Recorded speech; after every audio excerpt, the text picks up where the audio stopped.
My ex-husband disappeared after our wedding trip without explanation, left me pregnant. 7 years later he contacted me with the shocking truth about why he abandoned us and begged for another chance. This story involves my ex-husband Nelson, 38M, my current partner Ben, 34M, and my son Lucas, 7M. I am Beatrice, 32F.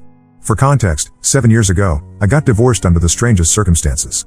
My ex-husband Nelson just vanished one day and left me a note saying our marriage was over. No explanation, no conversation, nothing. He disappeared completely from my life while I was 3 months pregnant with our son. Now he has contacted me again and told me why he left. The reason is so bizarre that I still cannot process it completely. Let me start from the beginning. I moved to the United States from Colombia when I was 22 to pursue my master's degree in engineering. My parents stayed back in Bogota. They worked multiple jobs to pay for my education and always supported my dreams of building a career in America. After finishing my degree, I got a good job at a tech company in Chicago. I met Nelson at a conference in 2016. He worked for a consulting firm and we hit it off immediately. Nelson was charming, funny, and seemed genuinely interested in my culture and background. We dated for 8 months before he proposed. The wedding was small since my parents could not get visas in time to attend. Nelson's family was there, and they seemed to like me well enough. The first year of marriage was wonderful. Nelson was attentive and supportive of my career. We talked about starting a family and bought a house together. Everything seemed perfect until we planned our first big trip together to Colombia in early 2018. Nelson had never met my parents in person, and I wanted him to see where I grew up. We planned a 2-week vacation to Bogota and some other cities. I was excited to show him my country and introduce him to my extended family. My parents were thrilled to finally meet their son-in-law. 3 days before our departure, I came down with severe food poisoning. I was throwing up constantly and could barely get out of bed. Nelson wanted to cancel the trip and stay home to take care of me. I insisted he should go alone since we had already paid for everything and my parents were expecting to meet him. I thought it would be a good opportunity for him to bond with my family without me being there to translate everything. Nelson seemed hesitant but agreed to make the trip solo. He promised to video call me every day and said he would only stay for 1 week instead of 2. I gave him my parents' address, phone numbers, and a list of places to visit. My mother was disappointed I could not come but understood my situation. Nelson left on a Tuesday morning. For the first 3 days, he called me regularly and sent photos of the city. He met my parents and said they were lovely people.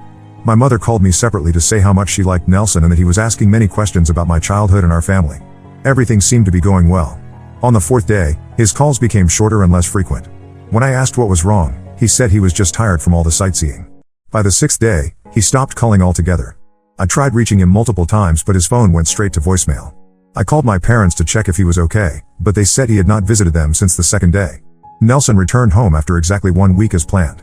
The moment he walked through our front door, I knew something had changed completely. He barely looked at me when I hugged him. He gave one-word answers to my questions about the trip.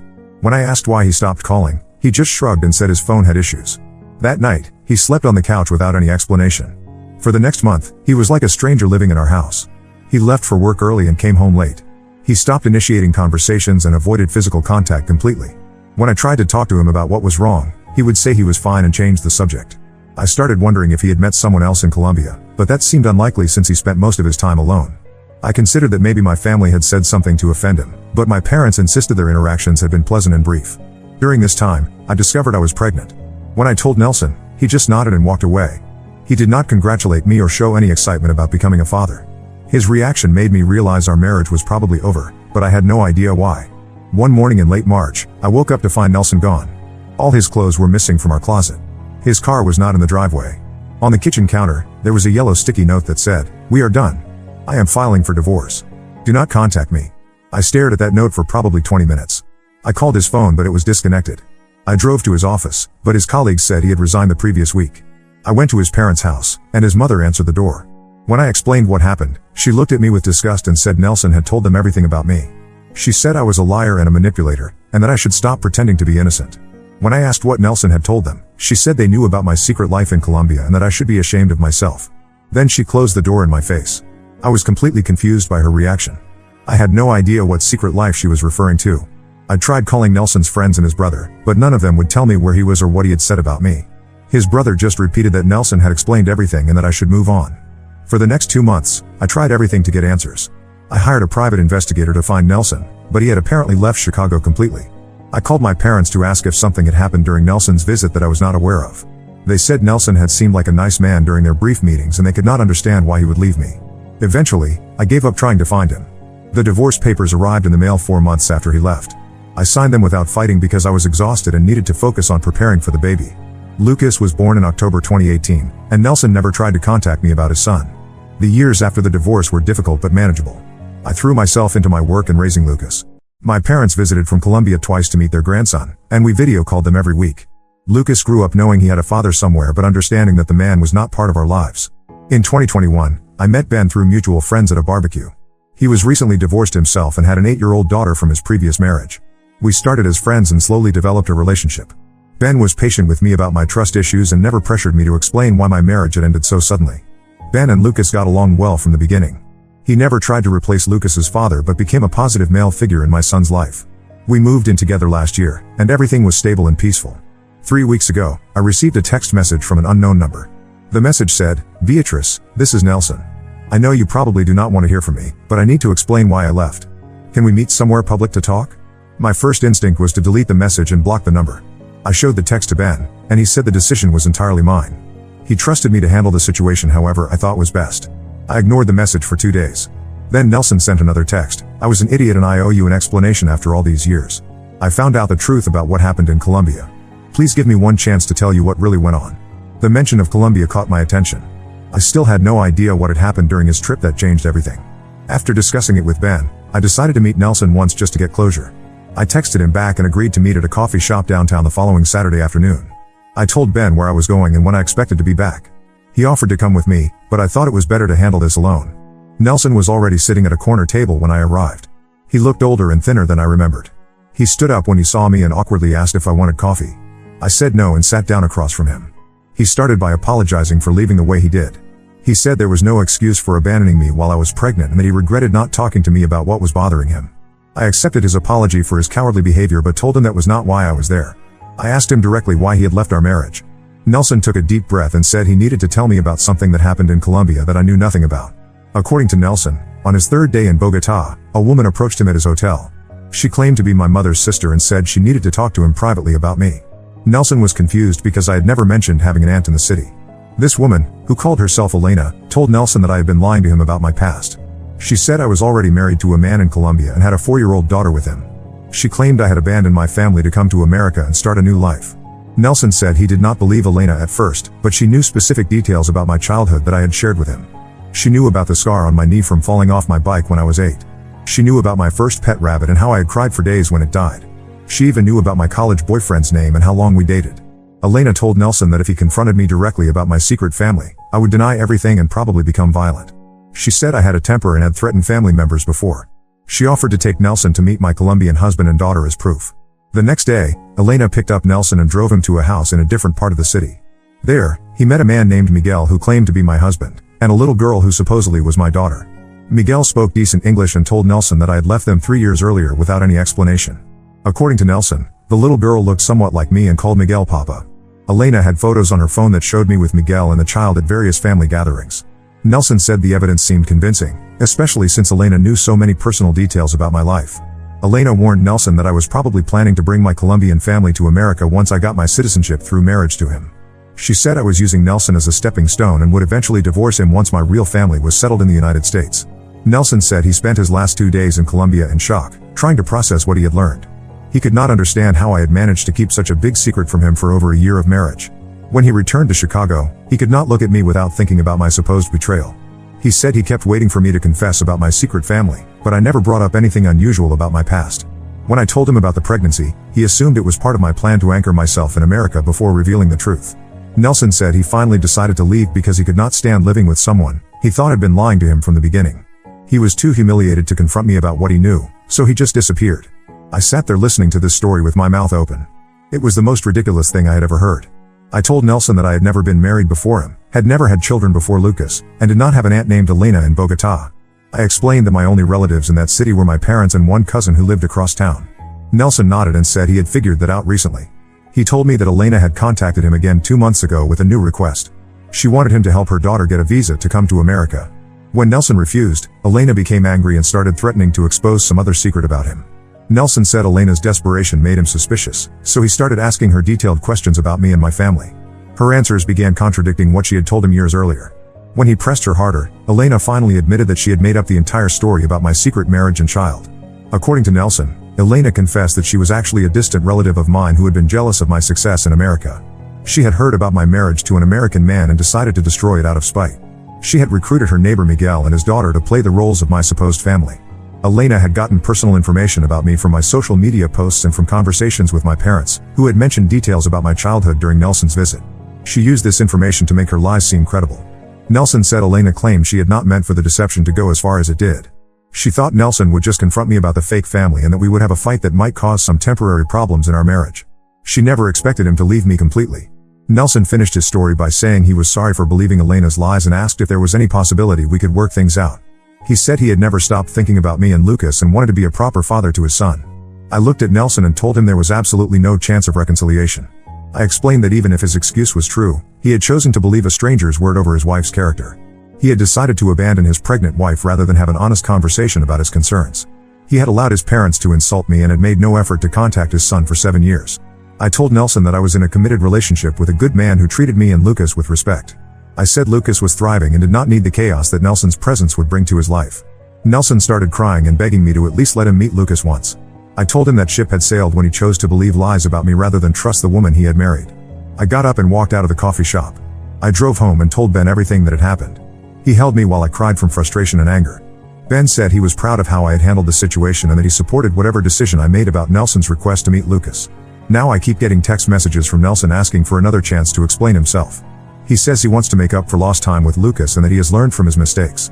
He has sent photos of gifts he bought for Lucas and keeps asking when he can deliver them. I have not responded to any of his messages. I blocked his number yesterday, but he started texting from a different phone. I am considering changing my phone number, but I worry he might show up at my house or Lucas's school. I know some people might think I should give Nelson a chance to have a relationship with Lucas, but I cannot get past what he did to us. He chose to believe the worst about me without any proof and abandoned his family based on lies. I do not think that kind of person should have access to my son. What would you do in my situation? Am I being too harsh by refusing to let Nelson meet Lucas? Update 1. I want to thank everyone who commented on my original post. The responses helped me think through this situation more clearly. I have been getting a lot of private messages asking for updates, so here is what has happened since I last wrote. Nelson did not give up trying to contact me after I blocked his number. He sent messages from at least 4 different phone numbers over the past 2 weeks. When I blocked those as well, he started emailing me from various email addresses. The content was always the same: apologies, explanations, and requests to meet Lucas. Last Wednesday, things escalated when Nelson showed up at my workplace. I was walking to my car after work when I saw him standing by the parking garage entrance. He approached me and said he just wanted to talk for 5 minutes. I told Nelson that I had nothing more to say to him and that he needed to stop contacting me. He said he understood why I was angry but that Lucas deserved to know his biological father. He claimed he had been seeing a counselor and working on himself for the past year. When I started walking toward my car, Nelson followed me and kept talking. He said he had been carrying guilt about abandoning Lucas for years and that meeting his son would help him find peace. I turned around and told Nelson that his peace was not my responsibility. Nelson then said something that made me reconsider everything. He told me that the woman Elena from Colombia had contacted him again recently with more information about why she had targeted our marriage. He said Elena had admitted there was a deeper reason for her actions beyond simple jealousy. I stopped walking and asked Nelson what Elena had told him. He said Elena confessed that she had been paid by someone to break up our marriage. When I asked who had paid her, Nelson said it was someone from my own family who wanted to prevent me from staying in America permanently. This information hit me like a punch to the stomach. I asked Nelson for more details, but he said he would only share everything he knew if I agreed to let him meet Lucas. I told Nelson that was emotional blackmail and walked away. I spent the entire drive home thinking about what Nelson had said. The idea that someone in my family had orchestrated the destruction of my marriage seemed impossible, but I could not stop wondering if it might be true. When I got home, I told Ben about Nelson's latest revelation. Ben was angry that Nelson had ambushed me at work and wanted to call the police. I convinced Ben to wait because I needed to find out what Elena had told Nelson about my family. That evening, I called my parents in Colombia and asked them detailed questions about Nelson's visit 7 years ago. I wanted to know exactly who he had met and what conversations had taken place. My mother told me that Nelson had only visited them twice during his week in Bogotá. The first time was the day after he arrived, when they had dinner together and talked about me and our marriage. The second time was 3 days later when Nelson stopped by briefly to say goodbye before returning to Chicago. My mother said Nelson had asked many questions about our family during that first dinner. He wanted to know about my childhood, my previous relationships, and whether I had any relatives living in the United States. My father had mentioned that my uncle Roberto lived in Miami and had been trying to get visas for his children to join him. When I asked my mother if Nelson had seemed upset or troubled during either visit, she said he had been polite but somewhat distant during the goodbye visit. She assumed he was just tired from traveling. My mother also told me something I had not known before. She said my uncle Roberto had called them the day after Nelson's first visit asking detailed questions about my American husband. Roberto wanted to know about Nelson's job, his family background, and how serious our relationship was. My mother had found Roberto's questions strange at the time because he had never shown much interest in my personal life before. When she asked why he was so curious about Nelson, Roberto said he was just looking out for his niece's welfare. After hanging up with my parents, I called my uncle Roberto in Miami. I had not spoken to him in over 2 years, and he seemed surprised to hear from me. I asked Roberto if he remembered asking my parents about my ex-husband 7 years ago. Roberto said he vaguely remembered the conversation but claimed he was just being a protective uncle. When I pressed him for more details, he became defensive and said he did not understand why I was bringing up ancient history. I decided to be direct and asked Roberto if he knew anyone named Elena in Bogotá. Roberto was quiet for a long moment before saying that Elena was a woman who sometimes helped him with paperwork for immigration issues. He claimed he had not spoken to her in years. Something in Roberto's tone made me suspicious. I asked him point blank if he had ever paid Elena to interfere in my marriage. Roberto became angry and accused me of making crazy accusations against family members. He said I had become paranoid since moving to America and hung up on me. Roberto's reaction convinced me that Nelson might be telling the truth about Elena being paid by someone in my family. I spent the next few days trying to figure out how to get more information without alerting Roberto that I was investigating him. I remembered that my cousin Carmen in Bogotá worked as a secretary for a lawyer who handled immigration cases.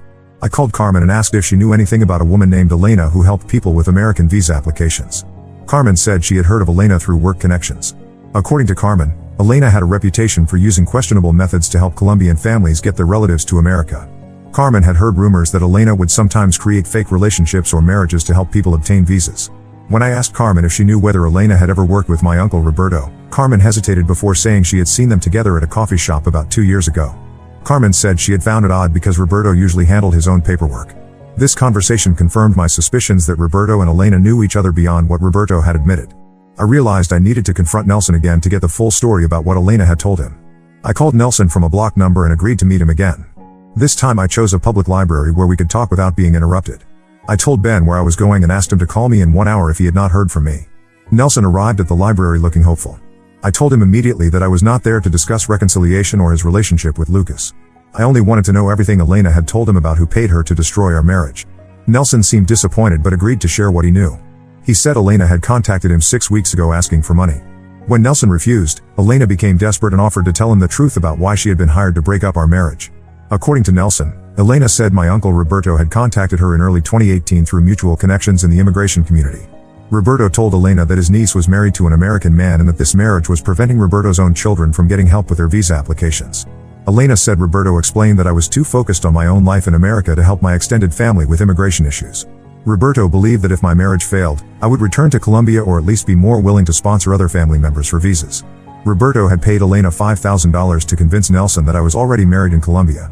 Elena said Roberto provided her with personal information about me that he had gathered from my social media accounts and from conversations with my parents. Elena told Nelson that Roberto never intended for the deception to completely destroy our marriage.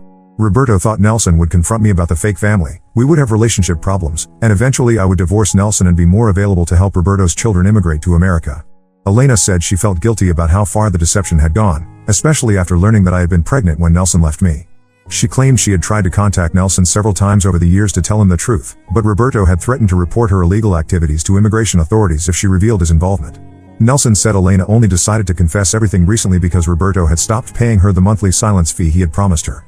Elena was struggling financially and hoping Nelson would give her money in exchange for the truth about what had happened. I sat in that library chair processing this information and trying to control my anger. My uncle had destroyed my marriage and caused Nelson to abandon his pregnant wife because he wanted me to help his children get visas. The selfishness and cruelty of his actions was beyond anything I could have imagined. I asked Nelson why he was telling me this now instead of going to the police about Roberto's fraud. Nelson said he did not care about getting justice against Roberto. He only wanted to use this information to convince me that he had been a victim too and deserved a second chance with me and Lucas. I told Nelson that learning about Roberto's involvement did not change how I felt about his actions 7 years ago.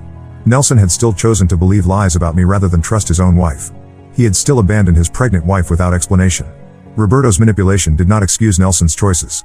Nelson started arguing that Roberto's deception proved Nelson was not entirely at fault for what happened to our marriage. I told Nelson that being manipulated by my uncle did not make him a victim.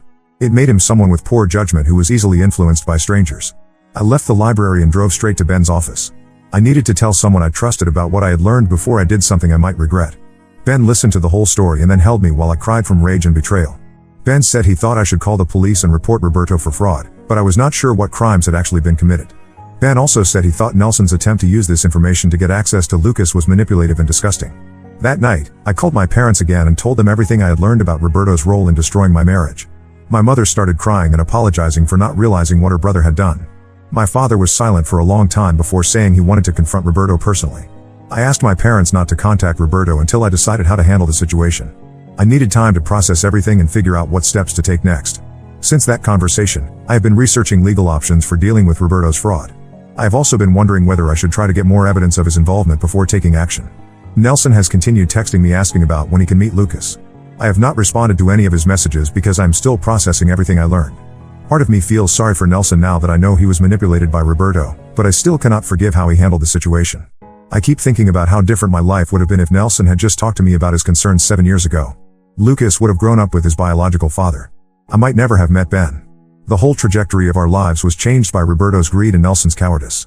I am not sure what my next steps should be. Should I try to get justice against Roberto? Should I give Nelson a chance to meet Lucas now that I know he was manipulated? Should I just try to move on and forget about both of them? Any advice would be appreciated. Update 2: A lot has happened since my last update, and I wanted to share what has occurred over the past month and a half. I have made some decisions that I think were necessary, even though they were difficult. After learning about my uncle Roberto's involvement in destroying my marriage, I decided I needed to take action. I could not let him get away with what he had done to me, Nelson, and Lucas. I also needed to make sure Roberto understood there would be consequences for his actions. My first step was gathering evidence of Roberto's fraud. I contacted Elena directly using information Nelson had given me. Elena was initially reluctant to talk to me, but she agreed to meet after I explained that I was not trying to get her in trouble. Elena and I met via video call since she was still in Colombia. She confirmed everything Nelson had told me about Roberto paying her to break up my marriage. Elena provided me with copies of text messages between her and Roberto from 2018, as well as photos of money transfers Roberto had made to her bank account. Elena also gave me additional details about Roberto's plan that Nelson had not known. According to Elena, Roberto had been planning this scheme for months before Nelson's trip to Colombia. Roberto had been monitoring my social media accounts and asking my parents questions about my marriage during their regular phone calls. Roberto had specifically chosen the timing of Nelson's solo trip to Colombia as the perfect opportunity to execute his plan. He knew Nelson would be vulnerable and isolated in a foreign country where he did not speak the language fluently. Elena said Roberto had originally wanted her to claim that I was involved in drug trafficking, but Elena refused because she thought that accusation was too dangerous. They settled on the fake family story because it would damage my marriage without putting me at risk of criminal charges. After my conversation with Elena, I contacted an attorney in Chicago to discuss legal options. The attorney said Roberto's actions probably constituted wire fraud and conspiracy, but prosecuting him would be difficult because the crimes occurred partially in Colombia. The attorney suggested that my best option was to report Roberto to immigration authorities in both the United States and Colombia. Roberto's scheme to manipulate visa applications could result in him being banned from entering the United States and could affect his children's pending visa applications. I decided to file reports with both immigration agencies. I provided them with all the evidence Elena had given me, along with detailed statements about how Roberto's fraud had affected my family. The attorney said these investigations could take months or years to resolve, but Roberto would likely face serious consequences. While I was dealing with the legal aspects of Roberto's fraud, I also had to decide what to do about Nelson's continued request to meet Lucas.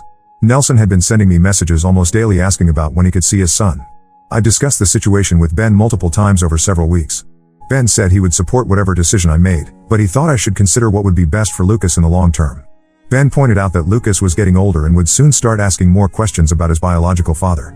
Ben suggested that I talk to Lucas about Nelson before making any decisions. He thought Lucas deserved to know that his biological father wanted to meet him, even if I ultimately decided against allowing contact. I had a conversation with Lucas about his biological father one evening after dinner. I explained that his father had lived far away for many years but had recently contacted me asking to meet Lucas. I asked Lucas how he felt about the possibility of meeting his biological father. Lucas was quiet for a while before asking why his father had not wanted to meet him before now. I explained that his father had made some mistakes when Lucas was a baby and had been living in a different state. Lucas asked if his father was a bad person, and I said his father had made poor decisions but was not necessarily a bad person. Lucas then asked if meeting his biological father would mean that Ben would not be his stepfather anymore. I assured Lucas that Ben would always be part of our family regardless of what happened with his biological father. Lucas said he was curious about his father but did not want anything to change with our current family situation. After that conversation, I decided to give Nelson one opportunity to meet Lucas under very controlled circumstances. I contacted Nelson and told him he could meet Lucas for 2 hours at a public park with Ben and me present. I made it clear that this meeting was not a guarantee of ongoing contact and that any future relationship would depend entirely on how this initial meeting went. Nelson agreed to my conditions and seemed grateful for any opportunity to meet his son. We arranged to meet at a large park with playgrounds the following Saturday afternoon. The meeting was awkward from the beginning. Nelson arrived with a large bag of expensive toys and gifts for Lucas, which immediately made the interaction feel forced and artificial. Lucas was polite but clearly uncomfortable with the attention from this stranger who claimed to be his father. Nelson tried too hard to connect with Lucas by asking rapid-fire questions about school, sports, and hobbies. Lucas answered politely but kept looking at Ben and me for reassurance. When Nelson suggested they go play on the playground equipment together, Lucas said he preferred to stay near Ben and me. After about an hour, it became obvious that Lucas was not enjoying the interaction.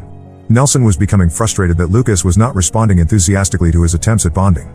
Nelson made several comments about how Lucas seemed shy and needed to open up more to his real father. The final straw came when Nelson told Lucas that he had missed him every day for the past 7 years and hoped they could spend more time together soon. Lucas looked confused and asked why Nelson had missed him if he had chosen not to visit before now. Nelson looked at me and said I should explain to Lucas why they had been separated. When I refused to discuss the details of our divorce in front of Lucas, Nelson became visibly agitated. He said Lucas deserved to know the truth about why his father had been absent from his life. I told Nelson that our time was up and started gathering our things to leave. Nelson asked when he could see Lucas again, and I said I needed time to think about whether additional meetings would be beneficial for Lucas. Nelson became upset and said he had rights as Lucas's biological father. He said he had been patient and cooperative, but he expected more access to his son going forward. When Ben stepped forward and told Nelson to lower his voice, Nelson accused Ben of trying to replace him as Lucas's father. Lucas became upset seeing the adults argue and asked if we could go home. I took Lucas's hand and started walking toward our car. Nelson followed us and kept talking loudly about his parental rights and how he was being treated unfairly. Ben stayed between Nelson and Lucas while we walked to the car. Nelson continued arguing until we drove away. The entire experience was traumatic for Lucas, who spent the car ride asking why his biological father had gotten so angry.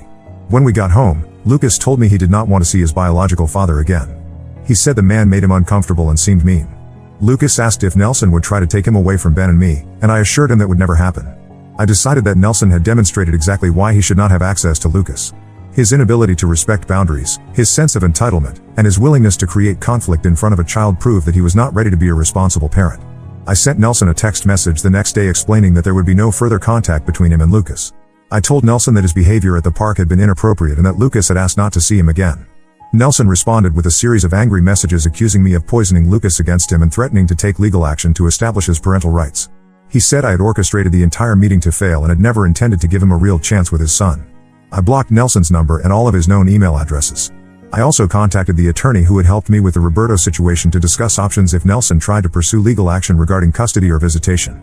The attorney said Nelson would have difficulty establishing parental rights after 7 years of voluntary absence, especially since he had never paid child support or attempted to contact Lucas before now. The attorney recommended documenting all of Nelson's threatening communications in case we needed them for a restraining order. Since blocking Nelson's contact, I have not heard from him directly. However, he did contact my parents in Colombia asking them to convince me to let him see Lucas. My parents told Nelson they supported my decision and would not interfere in the situation. Lucas has not asked about his biological father since the park meeting. He seems relieved that the stressful situation is over and has gone back to his normal routine.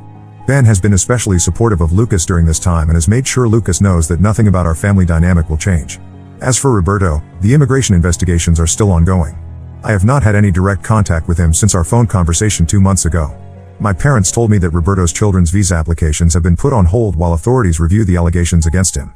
My mother said Roberto has been calling other family members trying to get them to convince me to drop the immigration reports. Roberto apparently told my cousins that I was overreacting to a simple misunderstanding and that his actions had not really hurt anyone. I have no intention of dropping the reports against Roberto. What he did to my family was calculated and cruel, and he deserves to face consequences for his actions. The fact that he is still trying to minimize his responsibility shows that he has not learned anything from this experience. Looking back on everything that has happened over the past few months, I feel confident that I made the right decisions regarding both Nelson and Roberto. Nelson had his chance to prove he could be a positive presence in Lucas's life, and he failed dramatically. Roberto's scheme destroyed my first marriage and caused years of pain for me and Lucas, and he needs to be held accountable for that. I am grateful that Ben has been so supportive throughout this entire ordeal. He never made me feel guilty for wanting to give Nelson a chance to meet Lucas, and he never tried to influence my decisions about how to handle Roberto's fraud. Ben's steady presence has helped Lucas and me get through this difficult period. Our family is stronger now than it was before all of this drama started. Lucas knows he can trust Ben and me to protect him from people who might try to hurt or manipulate him. I have learned that I need to be more careful about who I allow into our lives and more willing to cut off people who prove they cannot be trusted. I hope this is the end of the situation with both Nelson and Roberto. I want to focus on building a positive future with Ben and Lucas without having to deal with people from my past who bring nothing but chaos and pain. Update 3: This will be my final update about the situation with my ex-husband Nelson and my uncle Roberto.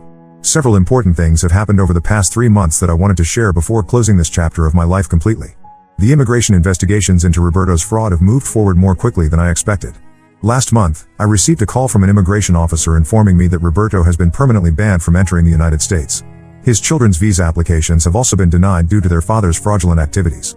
The officer told me that Roberto's case was considered particularly serious because he had deliberately interfered with a legitimate marriage between a U.S. citizen and a legal immigrant. The authorities also discovered that Roberto had been involved in other questionable immigration schemes over the years, which made his punishment more severe. My mother called me a few days after Roberto received his ban notice. She said Roberto had been calling family members in Colombia crying and begging them to convince me to somehow reverse the immigration decision. Roberto apparently told my cousins that losing his chance to bring his children to America was destroying his family. My mother said she told Roberto that he had brought this punishment on himself through his own selfish and cruel actions. She said Roberto tried to argue that he had never intended for Nelson to completely abandon me, but my mother pointed out that Roberto's intentions did not matter given the actual consequences of his scheme. I felt no sympathy for Roberto when I learned about his immigration ban. He had calculated every step of his plan to destroy my marriage for his own benefit. The fact that his scheme backfired and prevented his own children from getting visas seemed like appropriate justice. My father called Roberto directly after learning about the immigration ban. My father told Roberto that he was no longer welcome at family gatherings and that no one in our immediate family would help him with any future immigration attempts. My father said Roberto deserved everything that had happened to him and more. Roberto's wife called my mother a few weeks later asking if there was anything the family could do to help Roberto's children get visas through a different process. My mother explained that Roberto's immigration fraud had permanently damaged his children's chances of coming to America legally. Roberto's wife started crying and said Roberto had ruined their family's future for nothing. I have not spoken to Roberto directly since our phone conversation 6 months ago, and I have no intention of ever communicating with him again. As far as I am concerned, Roberto is no longer part of my family. His willingness to destroy my marriage and abandon his pregnant niece for money showed me exactly what kind of person he really is. The situation with Nelson has also reached a final resolution. About 6 weeks ago, Nelson hired a lawyer and filed a petition in family court requesting visitation rights with Lucas. Nelson's attorney argued that he had been deceived about me by Roberto and should not be punished for being the victim of fraud. My attorney responded by filing detailed documentation of Nelson's 7-year absence from Lucas's life, his failure to pay any child support, and his inappropriate behavior during our supervised meeting at the park. We also provided evidence that Nelson had voluntarily signed away his parental rights when he agreed to the divorce without requesting custody or visitation. The family court judge reviewed all the evidence and interviewed Lucas privately about his feelings regarding contact with his biological father. Lucas told the judge that he did not want to see Nelson again and that Nelson had made him uncomfortable during their only meeting. The judge ultimately denied Nelson's petition for visitation rights. The ruling stated that Nelson had voluntarily abandoned his parental responsibilities for 7 years and that forcing contact between Nelson and Lucas would not be in the child's best interests. The judge also noted that Lucas had expressed clear preferences about not wanting contact with Nelson. Nelson's attorney tried to argue that Nelson deserved another chance to build a relationship with his son, but the judge said Nelson had already been given that opportunity during our park meeting and had failed to demonstrate appropriate parenting behavior.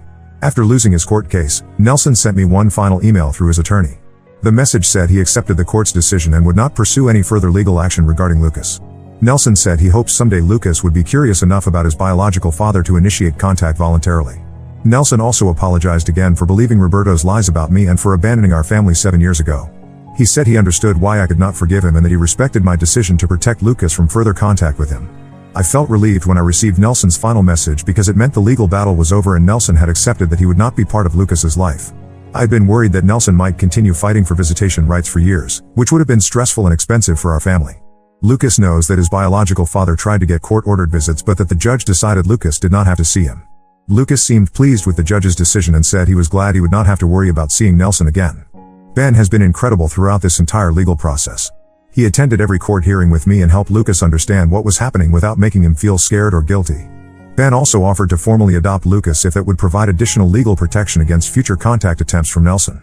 I have decided to pursue Ben's adoption of Lucas next year when the waiting period for Nelson's abandoned parental rights is complete. Lucas is excited about the idea of Ben becoming his legal father and changing his last name to match Ben's. Lucas said he wants to make it official that Ben is his real dad. Looking back on everything that has happened over the past year, I am grateful that Nelson's return to our lives ultimately led to positive outcomes. Learning about Roberto's fraud allowed me to get justice against him and ensure he could never manipulate our family again. Nelson's failed attempt to reconnect with Lucas proved definitively that cutting him out of our lives had been the right decision.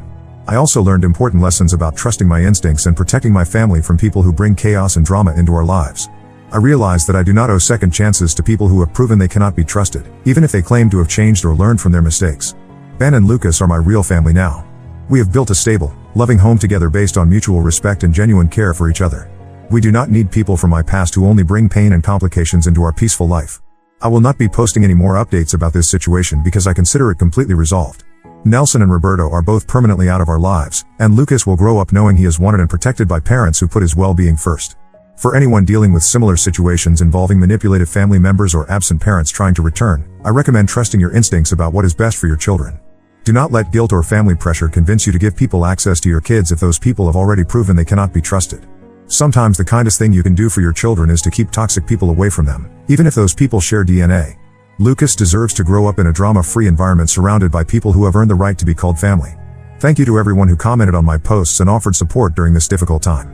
Reading your responses helped me feel confident about the decisions I made to protect my son and get justice against the people who had wronged our family. Now let's move to the next story. Story 2. My dad chose my cruel stepmom over me for years. When I refused to invite her to my wedding, he tried to destroy my reputation. I'm Lana, 28F, and I'm getting married next spring to my fiancé, Alex, 30M. My life has been a roller coaster, and I need to share my story and ask for advice about my upcoming wedding. My childhood was pretty normal until I was 10. Mom and dad were happily married, and I was their only child. We lived in a cozy house in the suburbs, and my weekends were filled with trips to the park, baking cookies with mom, and watching dad work on his model trains in the basement. Mom was a kindergarten teacher, and dad worked as an accountant. They both doted on me, and I felt loved and secure. Everything changed when mom was diagnosed with aggressive breast cancer. I was only 9 when we found out, and I didn't fully understand what was happening. I just knew that mom was sick and spent a lot of time in the hospital. Dad tried his best to keep things normal for me, but I could see the worry in his eyes. Mom fought hard for a year, but the cancer was relentless. She passed away just after my 10th birthday. I remember the day clearly. Dad picked me up from school, his eyes red and puffy, and told me that mom had gone to heaven. The next few months were a blur of grief and confusion. Dad struggled to cope with mom's death. He started drinking more and became distant. I often found myself eating microwave dinners alone while he sat in his study, a glass of whiskey in hand. Our once happy home became quiet and somber. When I was 12, Dad announced that he'd met someone new, Vivian, 50F. She was a divorced real estate agent with 2 kids from her previous marriage, Zach, 32M, and Mia, 26F. Dad said Vivian made him happy again, and I should be excited about having a new mom and siblings. At first, I tried to be open to the idea. I missed having a mother figure, and part of me hoped Vivian would fill that void. But from the moment I met her, something felt off. She was polite when Dad was around, but when we were alone, she'd give me these cold, calculating looks that made me uncomfortable. Dad and Vivian got married when I was 13. They decided we'd all move into a new house together, a fresh start, Dad called it.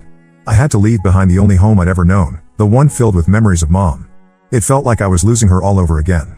From the beginning, it was clear that Vivian favored her own children. Zach and Mia got the bigger bedrooms in our new house, while I was relegated to a small room next to the laundry. Vivian decorated their rooms with care, buying new furniture and letting them choose the paint colors. My room remained bare, with just my old bed and dresser. Family activities became a source of anxiety for me. Vivian would plan trips to amusement parks, beach vacations, and skiing holidays, but I was always left behind with my grandparents or Aunt Sarah. The first time it happened, I overheard Vivian telling Dad that I was too young for the trip they had planned. I was 14, while Mia was 12. It didn't make sense, but Dad didn't question it. As time went on, the exclusion became more blatant. Vivian would discuss vacation plans right in front of me, not even pretending to include me anymore. When I asked Dad why I couldn't go, he'd make excuses about not having enough money for everyone, or saying I'd be bored with grown-up activities. But I'd see pictures later of Zach and Mia having fun at water parks or ski resorts. Birthdays and holidays were especially tough. While Zach and Mia received expensive gifts like the latest gaming consoles or designer clothes, I'd get nothing or just small, impersonal items like generic gift cards. One Christmas, I received a pack of socks while Mia got a brand new iPhone. When I was 15, I overheard Vivian telling Dad that buying me presents was a waste of money since I wasn't really part of the family. Dad weakly protested, but ultimately did nothing. School became another battleground. Vivian refused to buy me new school supplies or clothes, saying I should learn the value of money.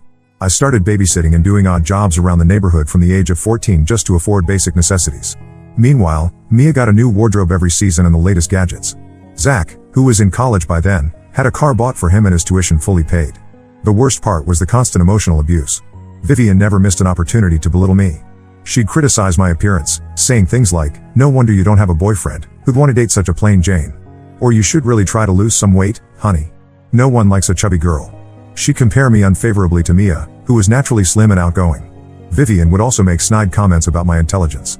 If I brought home a B on a test, she'd say, "Well, I guess you're just not as smart as your mother." What a shame. She told me that my mom would be disappointed in me and that I was a burden to everyone. These words cut deep, especially since I had few memories of my mom to counter these claims. Zach and Mia, following Vivian's lead, joined in the emotional torment. They'd mock me at dinner, making jokes about my clothes or my lack of friends. Mia would sometimes borrow my things without asking and return them damaged, if at all. Once, she took a necklace that had belonged to my mom and lost it. When I got upset, Vivian accused me of being materialistic and selfish. I tried to talk to Dad about what was happening, but he always brushed off my concerns. He'd say things like, "Vivian is just trying her best, or you need to try harder to fit in with the family." It was like he couldn't, or wouldn't, see how I was being treated. The breaking point came when I was 17. I had a small box of mementos from my mom, photos, a few letters she'd written to me, and some pieces of jewelry she'd left for me. I kept this box hidden in my closet, only taking it out when I really needed to feel close to her. One day, I came home from school to find my room in disarray. The box was open on my bed, and everything inside was destroyed. The photos were torn, the letters shredded, and the jewelry was missing. I was devastated and furious. I confronted Vivian, and she smirked, saying, "Oops, I must have accidentally thrown those old things away while cleaning. You really should keep your room tidier, Lana." I lost it. I yelled at her, calling her a cruel, heartless witch and accusing her of deliberately destroying my only connection to my mom. Dad came home during our argument. Instead of defending me or trying to understand what had happened, he grounded me for disrespecting my stepmother. He didn't even ask to see the destroyed mementos or consider that Vivian might be lying. That night, I packed my bags and left. I couldn't stay in that house for one more minute. I went to my Aunt Sarah's place. She was my mom's younger sister, and we'd always been close. When I showed up on her doorstep in tears and told her everything that had been happening, she was horrified. She immediately agreed to let me stay with her and help me finish my last year of high school. For years after that, I had no contact with Dad or Vivian's family. I worked hard, put myself through college with scholarships and part-time jobs, and started building a life for myself. Aunt Sarah became my rock, supporting me through the tough times and celebrating my achievements. It wasn't until I was 24 that Dad reached out to me. He said he wanted to reconnect and apologized for not being there for me.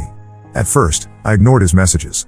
I was doing well in my career, had a good group of friends, and had started dating Alex. I didn't feel like I needed Dad in my life anymore. But after talking it over with Aunt Sarah and Alex, I agreed to meet Dad for coffee. He cried when he saw me, telling me how sorry he was and how much he'd missed me. He said he'd realized how badly he'd failed me as a father and wanted to make amends. I was wary but agreed to give him a chance, telling him that if he wanted a relationship, he'd have to earn it. Over the past 4 years, we've slowly rebuilt our relationship. We started with occasional phone calls, then progressed to monthly dinners. Last year, he attended my college graduation ceremony, and it felt like a turning point. For the first time in years, I felt like I had a dad again. Now, with my wedding to Alex approaching, I'm faced with a difficult decision. I want Dad at my wedding, but I absolutely don't want Vivian, Zach, or Mia there. They've never apologized or shown any remorse for how they treated me. The thought of them being at my wedding makes me feel sick. I talked to Dad about this, explaining that I wanted him there as a guest, but not Vivian or her kids. At first, he seemed understanding, but then he started pressuring me to invite them. He said they're his family too, and it would be unfair to exclude them. When I stood firm, he threatened not to come if they weren't invited. I was hurt and angry. I told him, if you choose them over me again, then don't bother coming. Our relationship will be over. He tried to argue, but I cut him off and said I didn't want to hear from him again unless he was ready to respect my wishes. Now, my phone is blowing up with messages from Dad's side of the family. They're saying I should be the bigger person and invite everyone to keep the peace. But I don't want to. This is my wedding day, and I don't want it ruined by people who made my life miserable for years. Alex and his family fully support my decision. My Aunt Sarah says I have every right to invite only people who truly care about me. But I can't help feeling conflicted. Am I wrong for not inviting Vivian and her kids? Should I give in to keep the peace, or stand my ground? First update, it's been a week since my last post, and things have escalated far beyond what I ever imagined. I'm still in shock, but I wanted to update you all on what's happened. The day after I posted, I woke up to hundreds of notifications on my phone. Somehow, Vivian had found out about the wedding situation in my Reddit post. She'd shared it on her social media, twisting the story to make herself look like the victim of an ungrateful stepdaughter. Her post went viral in our local community. Suddenly, I was getting messages from people I hadn't spoken to in years, old classmates, former neighbors, even some of Dad's co-workers. Most of them were nasty, calling me selfish and cruel for excluding my family from the wedding. What hurt the most were the lies Vivian was spreading. She claimed she'd always tried to be a loving mother to me, but I'd rejected her from the start. She said she'd spent years trying to include me in family activities, but I'd always refused. According to her, I was a troubled child who lashed out at everyone and made up stories for attention. Vivian painted a picture of herself as a patient stepmother who had tried everything to bond with me. She talked about how she'd supposedly stayed up late helping me with homework, which never happened, how she tried to take me shopping for mother-daughter bonding time, also never happened, and how she'd always made sure to include me in family photos. I have years of family photos that prove otherwise. She even went as far as to claim that she'd tried to help me deal with my grief over my mom's death, saying she'd suggested therapy and support groups that I'd refused. In reality, any mention of my mom was met with scorn or dismissal in that household. The worst part? Dad was backing her up. He posted a long message about how heartbroken he was that his daughter was tearing the family apart. He painted himself as a devoted father who'd always put his children first, conveniently forgetting all the years he'd ignored my pain. Dad's post talked about how he'd always tried to be fair to all his children, biological and step. He claimed that any perceived favoritism towards Zach and Mia was just my imagination, and that he'd always made sure I had everything I needed. He even had the audacity to say that he'd respected my decision to live with Aunt Sarah, as if I'd had any real choice in the matter. I was overwhelmed and didn't know how to respond. Alex suggested I take a break from social media, but the damage was already done. People were sharing Vivian's post and adding their own stories about what a difficult child I'd been. Old classmates chimed in with stories about how I was always moody or antisocial in school, conveniently forgetting that I was dealing with the loss of my mother and the abuse at home. Former neighbors talked about how they'd always seen Vivian trying to include me in activities, neglecting to mention the times they'd seen me left behind when the rest of the family went on trips. Then, 3 days ago, I received a cease and desist letter from a lawyer representing Vivian and Dad. They claimed my Reddit post was defamatory and demanded I delete it and make a public apology. If I didn't comply, they threatened to sue me for damages. I was terrified. I couldn't afford a lengthy legal battle, especially with the wedding expenses. I called Aunt Sarah in tears, not knowing what to do. She immediately came over and helped me calm down. Then she made a call to her friend, Lisa, 50F, who happens to be a lawyer specializing in defamation cases.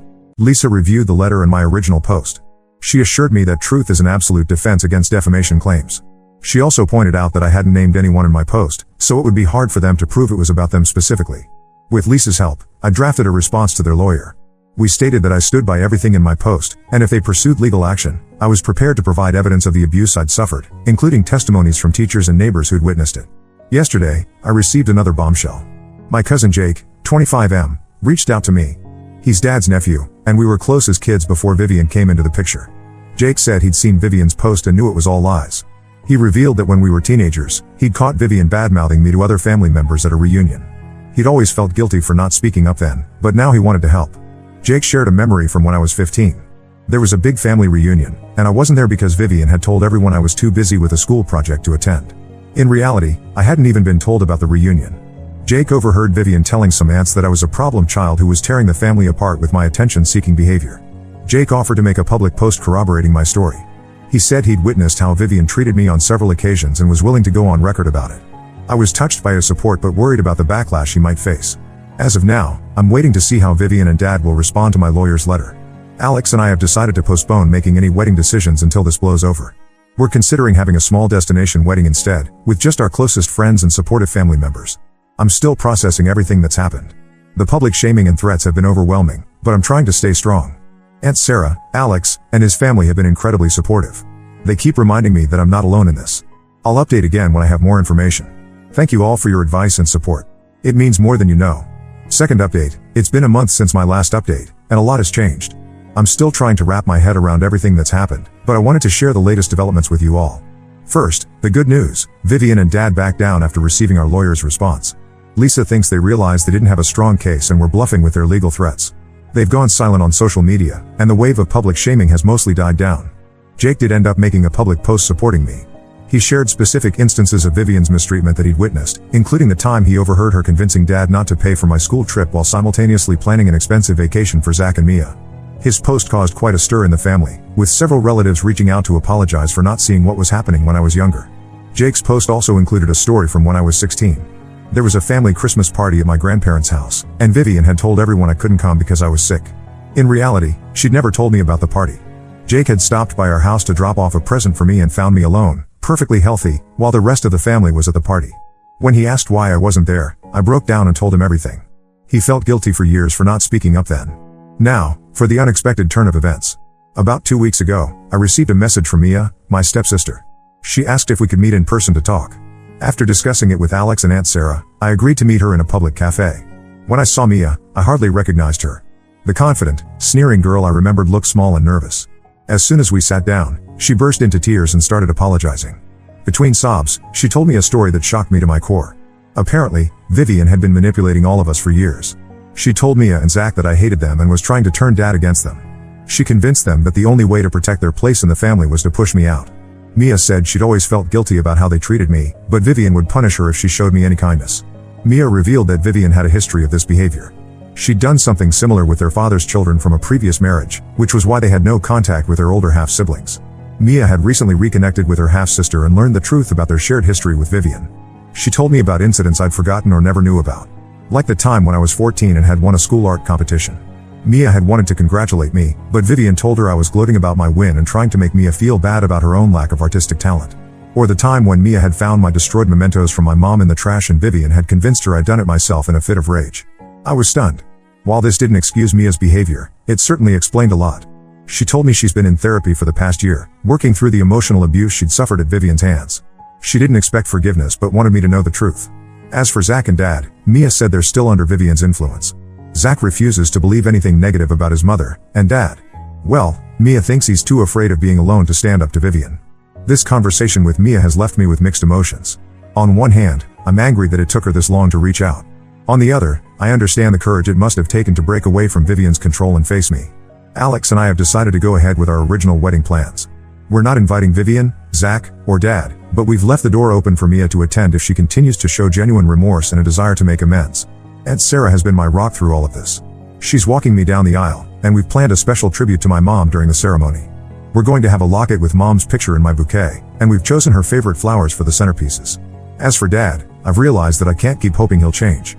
His actions have shown where his priorities lie, and I need to accept that and move on. It hurts, but I'm focusing on the family I've chosen, Alex, his parents, Aunt Sarah, and the friends who've stood by me.